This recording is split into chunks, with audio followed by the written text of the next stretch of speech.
Assalamualaikum warahmatullahi wabarakatuh. Saya Evri Yunengsi dengan NIM 19053006 dari jurusan Pendidikan Ekonomi, Fakultas Ekonomi, Universitas Negeri Padang. Baiklah, kembali lagi dengan saya. Semoga kita selalu dalam lindungan Allah Subhanahu wa Ta'ala dan selalu dalam keadaan sehat walafiat. Amin ya Rabbal Alamin. Baiklah, kali ini saya akan menjelaskan atau mempresentasikan sedikit mengenai pelajaran pada sekolah menengah atas semester pertama yang saya ambil, yaitu mengenai ilmu ekonomi. Langsung saja pada materi yang saya sampaikan, di mana ilmu ekonomi tersebut adalah ilmu yang mempelajari tingkah laku manusia untuk mendapatkan dan mengelola sumber daya alam yang terbatas. Ilmu ini muncul karena manusia memiliki kebutuhan dan keinginan yang tidak terbatas, tetapi sumber daya alam yang tersedia untuk memenuhi kebutuhannya yaitu bersifat terbatas. Yang selanjutnya, manfaat ilmu ekonomi. Di bawah ini beberapa manfaat dari ilmu ekonomi. Yang pertama yaitu memberikan masukan untuk pengambilan keputusan terhadap tindakan ekonomi. Yang kedua yaitu membantu dalam memahami pola perilaku ekonomi masyarakat. Yang ketiga, membantu pengambilan keputusan dalam prioritas kebutuhan yang ingin dipenuhi.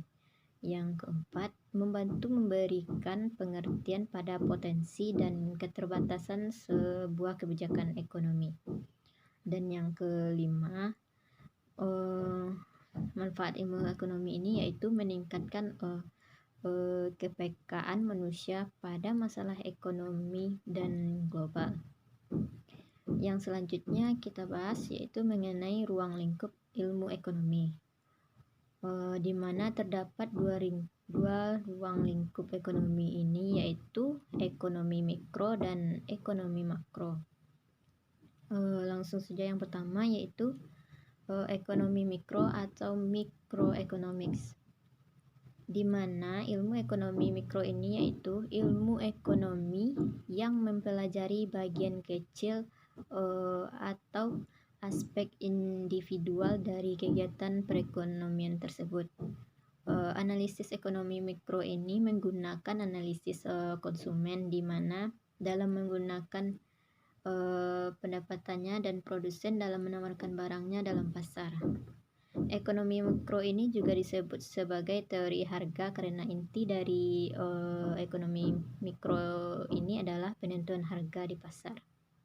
Selanjutnya yang kedua yaitu ekonomi makro atau macroeconomics, di mana ekonomi makro ini yaitu ilmu ekonomi yang mempelajari keseluruhan perilaku ekonomi yang berkaitan dengan penggunaan faktor produksi yang tersedia secara efisien demi mencapai kemakmuran masyarakat yang maksimal. Ekonomi makro ini juga dikenal sebagai teori pendapatan karena inti dari ekonomi makro ini adalah penentuan tingkat kegiatan ekonomi yang diukur dengan pendapatan. Selanjutnya, kegiatan ekonomi. Di dalam ekonomi ini terdapat beberapa kegiatan yang dimana terdiri dari 3 kegiatan. Langsung saja yang pertama yaitu produksi. Produksi ini adalah kegiatan yang bertujuan untuk menghasilkan atau menambah nilai guna dari barang atau jasa. Dengan contohnya, ketika penjual tas mengubah kain menjadi tas buatannya, penjual tas tersebut melakukan kegiatan produksi karena menghasilkan berupa barang dan jasa. Jadi kegiatan itu merupakan atau disebut juga dengan kegiatan memproduksi atau produksi. Yang kedua yaitu kegiatan konsumsi.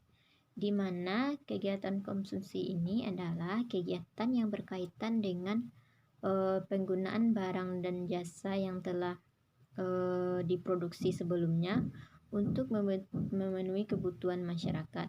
Contohnya adalah penggunaan bensin untuk bahan bakar kendaraan yang kita pakai selama ini. Dan yang selanjutnya yang ketiga yaitu kegiatan distribusi, di mana kegiatan distribusi ini yaitu kegiatan penyebaran barang dan jasa yang diproduksi sebelumnya. Misalnya saja distribusi yang dilakukan untuk membawa beras dari desa A ke kota B untuk memenuhi kebutuhan warga yang berada di kota A yang membutuhkan misalnya saja beras. Dalam hal ini dibutuhkan kegiatan distribusi ini, di mana beras di sini dari desa A ini disebarkan ke kota B dalam memenuhi kebutuhan yang dibutuhkan oleh masyarakat atau warga di kota A.